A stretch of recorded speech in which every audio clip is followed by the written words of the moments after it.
Bonjour à tous, j'espère que vous allez bien, c'est Matt, on se retrouve aujourd'hui pour faire un point sur le marché. Il s'est passé beaucoup de choses déjà depuis hier, l'air de rien. Aujourd'hui on a quand même liquidé pour 1,56 milliard de dollars, c'est énorme. C'est vraiment vraiment énorme et ce qu'on voit c'est surtout les alts qui se sont fait déchirer. Donc le autre, hein, c'est toutes les alts avec Ether et ensuite seulement Bitcoin. Donc ouais, les alts de manière générale ont pris très très cher.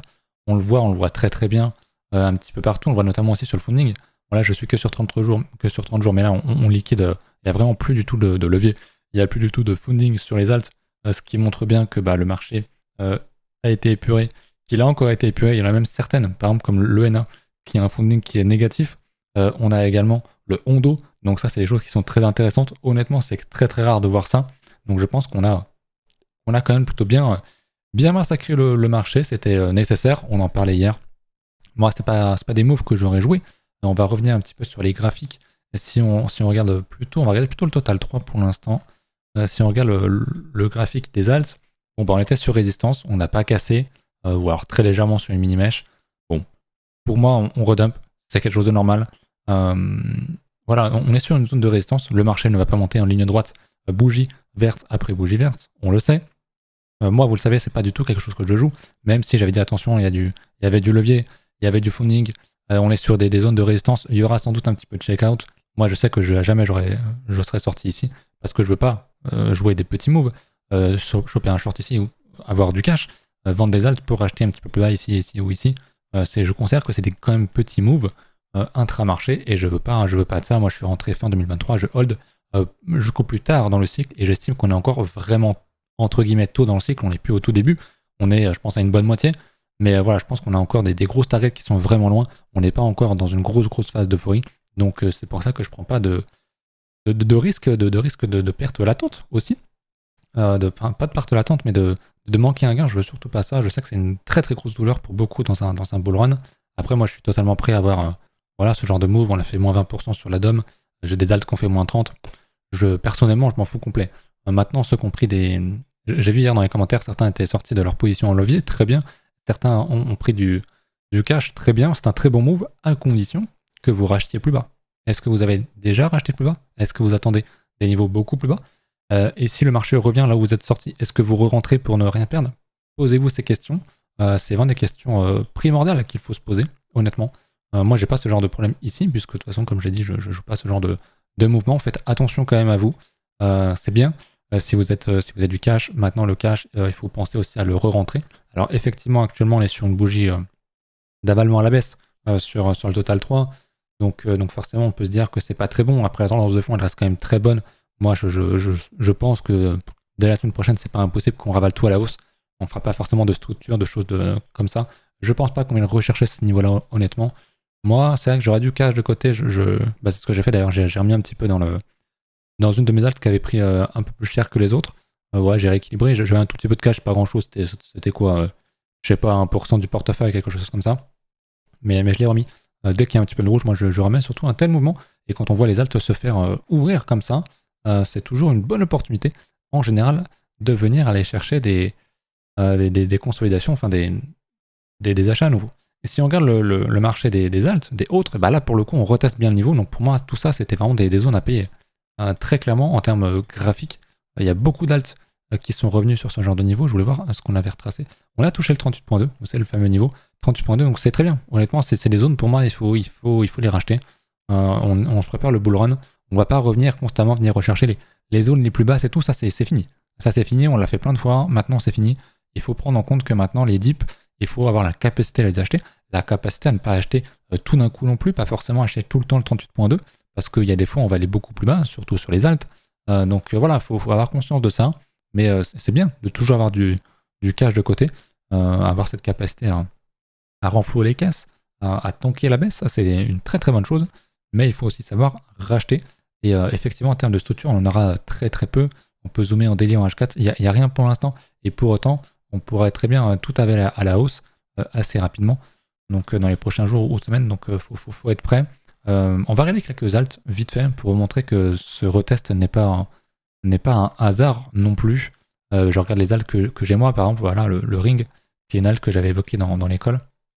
Si on se met en daily, vous voyez qu'il y avait la grosse structure hebdomadaire, bah bam, on l'a retapé, on ravale déjà tout à la hausse, on est déjà sur le plus haut. Est-ce qu'on a fait les structures en H4 en daily? Rien du tout. V-bottom, boum, on y va. C'est ça le bull run, ok? C'est vraiment... on monte fort, mais on descend aussi très fort. On fait des petits retests, des petites piques. Si je prends un petit Fibo, vraiment du pur bottom jusqu'ici, que je me mets en linéaire. Voilà, on s'est pas arrêté au 38.2, on s'est arrêté au 50%. Par contre, on a touché le 50%, derrière, boum, ça envoie. Donc ça, c'est des niveaux qui sont très difficiles. C'est très dur de rentrer quand t'es comme ça, quand tu vois ça, tu te dis, est-ce qu'on ira pas plus bas? Est-ce que vraiment support va tenir? Boum, on envoie. Donc ça, vraiment, faites attention. Je vous prends l'exemple du Ring AI, mais il y en a plein qui sont dans cette logique-là. Je ne la regarde pas forcément. Voilà, le CGPT, on voit qu'il est sur son niveau de retest ici. Je ne vais pas tracer un Fibo à chaque fois, mais on voit qu'on a méché dessus. Je pense qu'il y en a énormément comme ça. Le iPad a encore un petit potentiel pour aller un peu plus bas, mais après, il avait quand même bien pété. Le GTI, pareil. Le GTI, il est sur un niveau de retest. Donc pour moi, c'est une erreur de ne pas payer ça, honnêtement. Si vous avez du cash, si vous avez fait le bon coup d'avoir du cash, d'avoir TP un petit peu en haut, c'est mon avis, je peux me tromper. Pour moi, on va pas enchaîner encore des bougies rouges comme ça jusqu'à restructurer et faire ce genre de choses pour repartir où tu auras bien un signal bien clair, bien plus bas. J'y crois vraiment pas. Pour moi, c'est vraiment on va ravaler et on va repartir et ça va aller assez vite et on va laisser beaucoup de monde sur le carreau. Je dis pas que ça va arriver demain matin direct, mais je connais le bull run, c'est mon 3e. Je sais ce qu'on voit actuellement, il y a des très belles structures, ça c'est des niveaux qui sont vraiment bien défendus. Donc on veut être avec les gens qui défendent, on veut faire partie de ces gens-là. Pareil, regardez le IO, la zone qu'on avait retestée ici, là. La fameuse zone qu'on avait vue plein de fois. On l'a à peine touché. On va peut-être regarder sur un petit Fibo. Mais voilà, il y a eu des vrais retests. On voit que ça se voit sur les alts, hein, même s'il y a eu un gros bain de sang. Bah, le rachat est fort. Le rachat est très très fort. On a largement dépassé le 38.2, quasiment touché le 50%, et boum, derrière, on envoie. Donc ça, c'est des choses qui arrivent. Et le nombre de gens qui ont vendu, parce que forcément, si le prix est allé ici, c'est qu'il y a des gens qui ont vendu. Les gens qui ont vendu ici, là, ils sont dans une douleur maximale. Et c'est des gens qui vont re-rentrer des confrères un plus haut, qui vont FOMO. Donc voilà, protégez vos émotions. Achetez quand on reteste des gros niveaux, quand on a des gros dumps, c'est très bien. Si jamais vous avez du cash, si vous êtes dans ce genre de stratégie. Mais vraiment, il y a beaucoup d'alts qui ressemblent à ce genre de choses. Donc il faut être prêt. Moi, encore une fois, c'est pas ma strat. Ça le sera beaucoup plus tard. Mais pour l'instant, j'estime que c'est trop tôt. Si on regarde encore les niveaux là-dessus, on va se mettre en 1 an. Je vous avais montré ça. Je vais le dézoomer un petit peu, c'est un peu gros pour moi. Voilà, je considère qu'il n'y avait quand même pas grand-chose par rapport au top qu'on avait posé en mars. Donc pour moi, c'est un top qu'on vit actuellement, bien sûr, mais c'est pas forcément un giga top. C'est pour ça que je veux pas prendre trop de risques de ne pas être dans le marché, parce qu'on est à l'aube vraiment d'un bull run beaucoup plus conséquent, surtout sur les alts. Bitcoin a déjà fait du bon chemin. Donc c'est pour ça que je ne veux pas être en dehors du marché, parce que c'est un risque aussi pour moi. Voilà un petit peu pour ça. Maintenant, si on zoome sur 30 jours, on va aller regarder le NA et le Hondo qui avaient eu des fundings négatifs. Très intéressant, je pense que le graphe va être très très beau. Okay, donc lui il était déjà quand même bien parti, l'ENA, on va pas se mentir. Il était très très costaud. Pour revenir chercher cette zone, ça va être très compliqué. Mais on voit qu'il y a des gens déjà qui n'y croient déjà plus. Si on se met... ok, on n'a pas retesté grand chose. On va être honnête, il a un potentiel d'aller encore plus bas. Maintenant, voilà, on voit qu'il est revenu rechercher pile à la zone qu'on avait avant. On est venu rechercher toutes ces mèches. On l'a bien retapé. Il y a eu quand même un bon petit moins 25%. C'est pas mal. C'est une entre guillemets grosse cap. Donc ouais, compliqué sur celui-là, j'avoue. C'est pas le setup le plus beau. C'est vrai qu'entrer ici, c'est quand même très compliqué. Maintenant, est-ce qu'on aura des entrées plus basses là-dessus? Je ne sais pas. Honnêtement, là, c'est quand même compliqué, j'avoue. On aurait été ici, on aurait fait un très beau redump là-dedans. Très clairement, pour moi, ça aurait été un très bon achat. Là, j'avoue, c'est un peu plus compliqué pour avoir une entrée sane, plus safe. Effectivement, j'aimerais qu'on entre plus bas. Maintenant, est-ce qu'on l'aura? Je ne sais pas. On va aller voir ailleurs le Hondo, pareil. On avait fait une très belle structure ici, vous le voyez. Pareil, cette zone-là, on ne la retestera pas. Par contre, on avait cassé le plus haut de cet été, donc c'est très bien. On va tracer une petite zone comme ça. Qu'est-ce qu'on est venu retester? La zone. Et franchement, la bougie hebdomadaire, on l'a vu sur le ring et d'autres alts. Ce rachat massif, ça veut dire quelque chose. Ça veut dire qu'il y a des gens qui sont là, qui en veulent et qui défendent des gros niveaux. Ce gros niveau-là, le 38.2, a été plus que défendu. On a méché, bam, on renvoie tout très très vite à la hausse, ça se précipite à l'achat pendant que les petits gens paniquent, très franchement. Alors je dis pas qu'on n'ira pas plus bas, que c'est un bottom qu'on a actuellement ici. Juste, il y a une force à l'achat, il faut la comprendre, il faut la voir, et on veut en faire partie. Donc sur ce genre de dip, franchement, il faut savoir ré-rentrer. Un point aussi qui va dans ce sens-là, désolé pour le blanc, j'y peux vraiment rien, je suis désolé. Mais hier, donc belle journée de crash, sur les ETF BTC, 479 millions d'achats. C'est huge. On est vraiment dans la grosse moyenne, c'est vraiment énorme. L'average d'ailleurs, la moyenne était à 147 depuis le début. On est à 400. Il y a du monde qui achète du BTC, encore et encore. Rien à foutre du dump, rien à foutre du checkout, ça on veut, et ça on achète. Sur Ether, c'est pareil, le 9, on était à 149 millions. C'est énorme. 149 millions, c'est énorme sur Ether. Donc oui, il y a du monde. Il y a du monde. Maintenant, il n'y a pas encore trop de panique. Je le vois dans le grid, on n'est pas encore trop dans le rouge. Mais il y a quand même du monde qui a bien paniqué. Et pareil, comme je veux dire, on ne va pas refaire des structures hebdomadaires bien propres 1000 fois. Pour moi, c'est fini. On casse, on fait des très beaux retests. Et maintenant, on y va. On l'avait créé dans ce range qu'on avait fait les précédents jours. Il y avait pas mal de niveaux de liquidité. On l'avait en dessous, on est venu les chercher. Maintenant, les niveaux sont au-dessus des 100K. Donc honnêtement, mon biais est plus porté à l'achat actuellement sur BTC, même si, je le redis, pour moi, l'intérêt n'est plus vraiment sur BTC, il est plutôt sur les alts. Et le mouvement qu'on a eu, pour moi, c'est des mouvements à la baisse. Il faut savoir rentrer si on a du cash de côté ou si on attendait une entrée parce qu'on vient tout juste de s'intéresser aux cryptos. C'est des entrées qui sont vraiment bonnes. Donc, allez regarder vos alts. Celles qui sont encore bien basses, qui ont fait des beaux retests, ayez la capacité à rentrer. Évidemment, ce n'est que mon avis. Je ne partage toujours que mon avis, mon biais, et quand il est fort, je le partage sans aucun problème. Et actuellement, il est assez important sur les alts. Je pense qu'on peut toujours aller un petit peu plus bas. Je ne vais pas regarder Ether. On va regarder le frérot Ethereum. Ethereum, pareil, il était sur une belle résistance. Le price action est très très bullish, ça fait longtemps qu'on en parle. Les belles structures étaient ici, un retest, encore une belle structure. Ici, bon, je ne pense pas qu'on aille vraiment plus bas. Je ne pense pas qu'on aille retester pile ce niveau-là. Je ne pense pas qu'on ait un tel niveau de peur dans le marché. Mais on voit qu'on a bien liquidé, on a pris des bonnes mèches. Pour l'instant, c'est vrai que ça remonte pas mal. On laisse des bonnes mèches. Maintenant, c'est pas dit qu'on n'aille pas un petit peu plus bas pour venir chasser, refaire encore un petit peu peur et pour rebondir derrière, c'est pas quelque chose qui est impossible. Maintenant, pour quelqu'un qui va absolument de l'Ether, c'est quand même une bonne porte d'entrée. Mais jusqu'où on va aller dans la baisse, je ne sais pas. Si on prend ce petit bottom ici, on est déjà en linéaire. Bon, on n'a même pas touché le 38.2. Très clairement pour moi, si on revient sur le 38.2, c'est toujours ma zone. 38.2 à 50% de retracement Fibo. C'est toujours une zone qui m'intéresse énormément pour acheter maintenant. Mon biais sur le fait qu'on revienne chercher cette zone est quand même assez faible. Mais si on y va, pour moi, c'est un point d'entrée qui est très important sur Ether.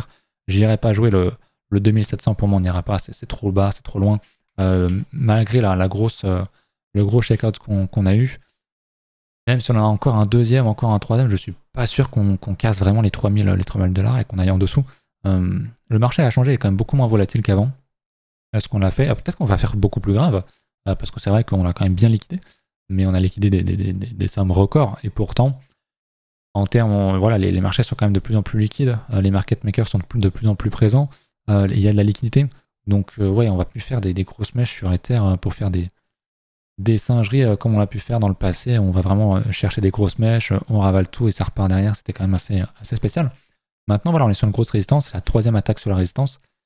Elle va casser à un moment donné. Alors moi, le plus safe que je dirais pour acheter, c'est qu'on fasse ce genre de mouvement. Une fois qu'on refait une cassure au-dessus des terres, au-dessus des 4000, 4100 $, pour moi, c'est un signal fort. Alors, sous couvert que derrière, ça ne soit pas une déviation et qu'on réintègre, et auquel cas, je dirais, ok, on ira sans doute chercher un peu plus bas. Mais tant qu'on ne fait pas ça, honnêtement, mon biais est très bull sur Ether, vous le savez, il est très très fort face à BTC de plus en plus. Il reprend pas mal de dominance aussi aux autres alts. Donc c'est une très bonne chose, son ATH est assez proche et je pense vraiment que dans les prochaines semaines, grand max, 2-3 mois, Ether il est sur son ATH, donc j'ai un biais qui est quand même très très fort sur Ether. Moi je pense que vraiment que mars on est sur l'ATH sur Ether, on est déjà fin d'année, on est le 10 décembre. Donc ouais, Ether j'ai un très très gros biais. Évidemment il ne peut pas monter en ligne droite, lui et les autres, il faut forcément des petites bougies rouges, mais voilà, dans un bull run, encore une fois, si on regarde le passé, les bougies rouges, c'est des entrées. C'est des entrées en hebdomadaire, tout ça, c'est des entrées. Là, on l'avait structuré. Là, je considère qu'on est plus sur ce genre de move où on s'apprête à aller chercher l'ATH. Dès qu'il y a une bougie rouge en hebdo, on laisse des grosses mèches et c'est des entrées. Que ce soit à la clôture ou sur une des mèches plus basses. il faut savoir rentrer un petit peu en mode dégène. Alors quand même avoir des bons niveaux, avoir un risque et un money management adéquat, c'est quand même réfléchir à une stratégie. Et c'est souvent des très très bonnes entrées. On est totalement dans ce genre de vision, selon moi, là-dessus. Voilà un petit peu pour ça. Si jamais vous avez des alts que vous voulez que je regarde, n'hésitez pas à m'en proposer dans les commentaires, ce serait avec un grand plaisir. Donc voilà, je vous laisse là-dessus. Je vous rappelle qu'il y a des liens référents en description, n'hésitez pas à aller voir ça. Il y a l'offre qui se termine demain pour mon lien sur Bitfinex. Vous pouvez gagner quand même beaucoup d'argent en vous inscrivant via mon lien, en vous inscrivant seulement en faisant un dépôt. Ah, j'ai encore cliqué sur un truc. En faisant un dépôt, en faisant un premier trade. Ça se termine le 11, donc ça termine demain. Les récompenses seront distribuées le 12, ok. Donc lisez bien les petites lignes, notamment celle-là, où il faut que vous ayez absolument un petit montant sur votre solde futur, même si vous n'avez pas tradé, pour pouvoir recevoir vos récompenses. Je l'ai dit plusieurs fois, ne passez pas à côté. C'est un peu votre dernière chance. Et puis très bientôt, il y aura une nouvelle campagne qui va arriver. Ou qui sait, peut-être que vous pourrez gagner un iPhone. Je dis ça, je dis rien. Voilà. Sinon, il y a aussi une grosse promo en ce moment pour leur 3e anniversaire qui dure encore 14 jours. Selon le volume que vous faites, le ROI, etc., un petit peu tous les jours, vous pouvez récupérer un petit peu des récompenses. Donc n'hésitez pas, c'est de l'argent qu'on veut gagner.